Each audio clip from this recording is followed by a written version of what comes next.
लेकिन ये किसने ऑर्डर दिया कि विधायकों को गाली दो और जूते से मारो और बाहर ले जाके फेंको? ये किसने ऑर्डर दिया? सरकार ने तो कुछ किया नहीं था।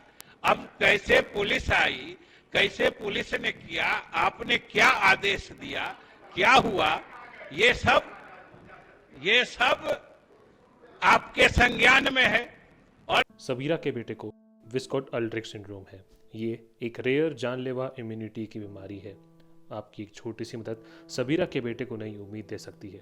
डिस्क्रिप्शन में दिए हुए लिंक पर जाएं और इस नन्ही सी जान की एक उम्मीद बने। नमस्कार, आप देख रहे हैं बिहार तक। मैं हूं आपके साथ सुकन्या सिंह। बता दें कि बिहार विधानमंडल का मॉनसून सत्र चल रहा है और उसका बुधवार को तीसरा दिन था और तीसरे दिन सदन में 23 मार्च की घटना पर जबरदस्त बहस हुई। सत्ता पक्ष और विपक्ष दोनों तरफ से जमकर बयानबाजी की गई। सबसे पहले नेता विरोधी दल तेजस्वी यादव ने इस पूरे मुद्दे पर कहा कि अगर माननीय विधायकों के साथ ऐसा व्यवहार होता है तो जिन लोगों ने भी 23 मार्च के दिन दुर्व्यवहार किया है उन पर सख्त कार्रवाई होनी चाहिए। साथ ही तेजस्वी यादव ने यह भी कहा कि अगर सदन को लगता है कि इस पूरे मामले पर विपक्ष के विधायकों की गलती थी तो मुझे सजा दीजिए, सबके बिहाफ पर मैं दोषी हूं, मुझे सजा दीजिए। क्या कुछ कहा तेजस्वी यादव ने, वो सबसे पहले सुनिए। हिटलर का क्या हुआ? हिटलरशाही का अंजाम सब लोग जानते हैं, लेकिन ये बिहार लोकतंत्र की जननी है। हम लोगों को इसके लिए चाहे विपक्ष हो पक्ष हो, सभी माननीय सदस्यों को एकजुट होना पड़ेगा और उन अधिकारी को दंडित कराना पड़ेगा जिन्होंने माथा फुड़वाने का काम किया, उठा करके फेंकने का काम किया। इसलिए हमको आसन से भरोसा है, आपने आचार कमेटी में भेजा है महोदय। लेकिन आप ये बताइए महोदय, जो 2 सिपाही सस्पेंड हुए, कोई सिपाही की हैसियत नहीं है महोदय कि वो विधायक को विधानसभा में गाली दे करके पीट सके। जरूर कोई ना कोई ऑर्डर आया होगा। आपसे रिक्वेस्ट करेंगे तो सबसे पहले अधिकारियों को दंडित करे, कठोर सजा दे, चाहे एसपी, डीएम या पुलिस कमिश्नर या होम सेक्रेटरी सब बैठा हो, उन तक जांच चली थी। अगर आप चाहते हैं महोदय विधायकों को, तो हम आपसे रिक्वेस्ट करेंगे किसी विधायक को दंडित मत कीजिए, हमको दंडित कीजिए, हमको दंडित कीजिए, लेकिन हमारे कोई विधायक को दंडित नहीं कीजिए महोदय। तेजस्वी यादव को जवाब देने के लिए हम के राष्ट्रीय अध्यक्ष जीतन राम मांझी ने मोर्चा संभाला और कहा कि हो सकता है कि ये मेरा आखिरी कार्यकाल हो, लेकिन अपने पॉलिटिकल करियर में इस तरह का व्यवहार विपक्ष के नेताओं का हमने कभी नहीं देखा। जीतन राम मांझी ने किस तरीके से उस दिन विपक्ष के विधायकों के व्यवहार को सवालों के घेरे में खड़ा किया या कटघरे में खड़ा किया, वो जरा देखिए। लेकिन दर्द होता है कि एक तरफ कर्पूरी ठाकुर जी थे, रघुवंश बाबू थे, ये सब लोग जिस तरह से विरोध करते थे, आवाज का विरोध का तर्ज हम देखते हैं तो आकाश जमीन का फर्क होता है। इसीलिए हम कहना चाहते हैं माननीय विरोधी दल के विधायकों को कि बात ऐसी होती है, वाक्य ऐसा है कि जिसके तहत सारी बातें हम कर सकते हैं। हम अपना बल को, जिसको मसल बल कहते हैं, वही यूटिलाइज कर दें। हम बहुत ज्यादा चिघार हैं, कुछ अबसर्ड बातें करें, ये हम नहीं समझते हैं कि उचित होगा। और जहां तक पक्ष का सवाल है, पक्ष में भी कुछ लोग ऐसे हैं। इसके बाद बीजेपी की तरफ से नंद किशोर यादव ने मोर्चा संभाला। नंद किशोर यादव ने कहा कि हम भी विरोध करते थे, मैं तो खुद बेल में जाकर लेट जाया करता था, लेकिन 23 मार्च के दिन जिस तरीके से व्यवहार किया गया विधानसभा अध्यक्ष विजय कुमार सिन्हा के साथ, वो ठीक नहीं था। महोदय, मुझे इस बात का सौभाग्य प्राप्त है कि मैं वहां भी बैठा हूं जहां नेता प्रतिपक्ष आज बैठे हैं, और मैं वहां भी बैठा हूं और मैंने भी कई बार बेल में आने का काम किया है। और याद होगा जब नेता प्रतिपक्ष यहां उप मुख्यमंत्री कुर्सी पर बैठे थे तो मैं तो सो गया था, यहां 3-4 घंटे तक बैठा रहा यहां बेल में। स्वाभाविक है, विपक्ष को अपनी बात कहने का पूरा अधिकार है, विपक्ष को सरकार के किसी प्रस्ताव से असहमत होने का पूरा अधिकार है और असहमति के सवाल पर अपनी बात पुरजोर ढंग से कहने का भी पूरा अधिकार है।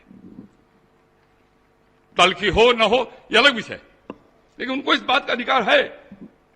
लेकिन क्या किसी माननीय सदस्य को, चौधरी जी बताएं हमें, किसी माननीय सदस्य को इस बात का अधिकार है उप मुख्यमंत्री के हाथ से कोई कागज का पन्ना फाड़ के बिक दे? यह अधिकार है किसी को?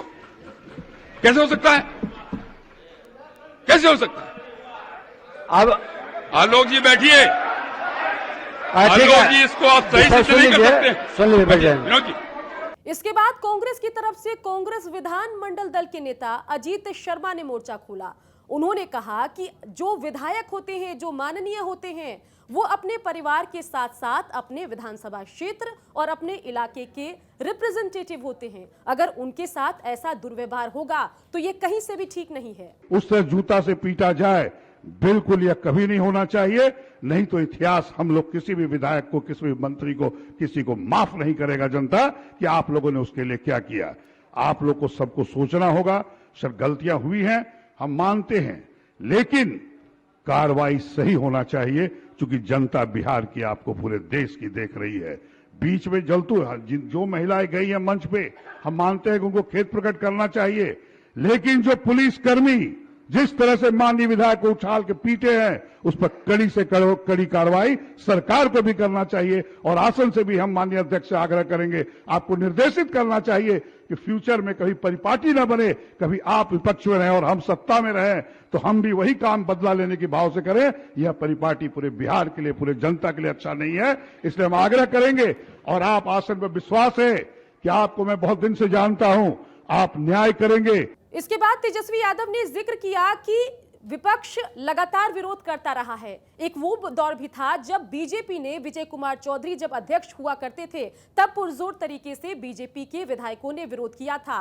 उस बात का जिक्र करते हुए, जवाब देते हुए विजय कुमार चौधरी शिक्षा मंत्री ने कहा कि एक वो दौर तो था जब मेरा भी बीजेपी के विधायकों ने विरोध किया था, लेकिन जो हरकत आप लोगों ने विधानसभा अध्यक्ष, जो गति आप लोगों ने विधानसभा अध्यक्ष की कर दी, वो मेरी नहीं हुई थी। अध्यक्ष थे और आप यहाँ पर थे, तो भाजपा के लोगों ने हमारे चैम्बर के सामने धरना दिया था। लेकिन शायद आपको भी स्मरण होगा कि इन लोगों ने मेरी वो गति नहीं की थी जो आपने इनकी गति कर दी। कि सरकार की तो कोई भूमिका थी नहीं, सरकार ने तो कुछ किया नहीं था। अब कैसे पुलिस आई, कैसे पुलिस ने किया, आपने क्या आदेश दिया, क्या हुआ, ये सब आपके संज्ञान में है।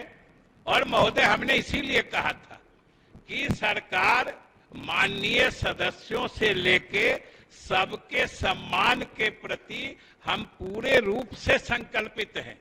और सरकार मानती है कि अगर सदस्यों की इज्जत नहीं बचेगी तो फिर सदन की इज्जत क्या बचेगी। सदस्यों की इज्जत नहीं बचेगी तो सरकार की इज्जत क्या बचेगी। इसके बाद इस पूरे मामले पर विधानसभा अध्यक्ष विजय कुमार सिन्हा ने कंक्लूड करते हुए कहा कि विधायकों का सम्मान होना चाहिए, विधायकी का सम्मान होना चाहिए, लेकिन अध्यक्ष के साथ भी ऐसा दुर्व्यवहार बर्दाश्त नहीं किया जाएगा और सबको मिलजुल कर सदन में काम करना है। इस बात का ख्याल सबको रखना होगा। सदन मर्माहत है, लेकिन सदन के अंदर आसन अगर जो अपमानित हुआ है तो फिर भी पूरे सदन के सदस्य मर्माहत। ये भाव पुनः न आए, ये मनोभाव कोई किसी के मन के अंदर आता है तो उस समय एक बार विचार कर लें कि ये भी मेरा भाई है, हमको मिल करके आगे बेहतर काम करना है, मधुरता के साथ सदन चलाना है। यही आग्रह और निवेदन है। पुनः आपसे आग्रह करेंगे कि एक बेहतर बिहार के लिए हम सब संकल्पित हों। धन्यवाद। बता दें कि ये पूरा मामला 23 मार्च की घटना को लेकर था। आपको बताएं कि सदन के पिछले सत्र में 23 मार्च को सत्ता पक्ष के विधायकों को पास कराना था बिहार सशस्त्र पुलिस विधेयक 2021। इसके कुछ मुद्दों पर विपक्ष के नेताओं को दिक्कत थी। मुद्दा उनका ये था कि ये जो विधेयक है ये पुलिस को ज्यादा ताकत देता है, उसके बाद अपनी ताकत का पुलिस गलत इस्तेमाल कर सकती है। इस विधेयक के तहत पुलिस को अधिकार मिलता है कि शक के आधार पर वो किसी व्यक्ति की तलाशी भी ले सकती है, उसको गिरफ्तार भी कर सकती है। और विपक्ष के नेताओं ने इसको काला कानून, काला विधेयक बताया था। क्योंकि सत्ता पक्ष के पास अंक गणित थे, नंबर गेम उनके पक्ष में था, इसलिए ये विधेयक तो पास हो गया। बता दें कि एनडीए के नेता ये कहते हैं कि अध्यक्ष के साथ 23 मार्च के दिन विपक्ष के नेताओं ने दुर्व्यवहार किया। उसके बाद मार्शल को बुलाया गया और मार्शल के कहने पर भी जब विपक्ष के नेता नहीं माने तो उसके बाद पुलिस बल का प्रयोग करना पड़ा। उसके बाद जो तस्वीरें हैं 23 मार्च की वो आम हो गई, वायरल हो गई और ये तस्वीरें दिखने लगी कि किस तरीके से पुलिस जो है बल प्रयोग कर रही है विपक्ष के विधायकों पर। जिसके बाद इस पूरे मुद्दे को लेकर 23 मार्च से ही बिहार की राजनीति तेज है। तेजस्वी यादव कभी विधानसभा अध्यक्ष को पत्र लिखकर पूरे मामले में कार्रवाई की मांग करते हैं तो कभी सदन का बहिष्कार करने का ऐलान कर देते हैं। उसके बाद तेजस्वी के प्रस्ताव के बाद आज पूरे दिन इस पूरे मामले पर बहस होती रही। कंक्लूजन इसका यही निकला कि सदन में जनहित के मुद्दों पर काम करने के लिए दोनों पक्ष को, चाहे सत्ता पक्ष हो या विपक्ष हो, मिलजुल कर काम करना होगा, तभी बिहार का विकास होगा। बिहार की खबरों के लिए आप देखते रहिए बिहार तक।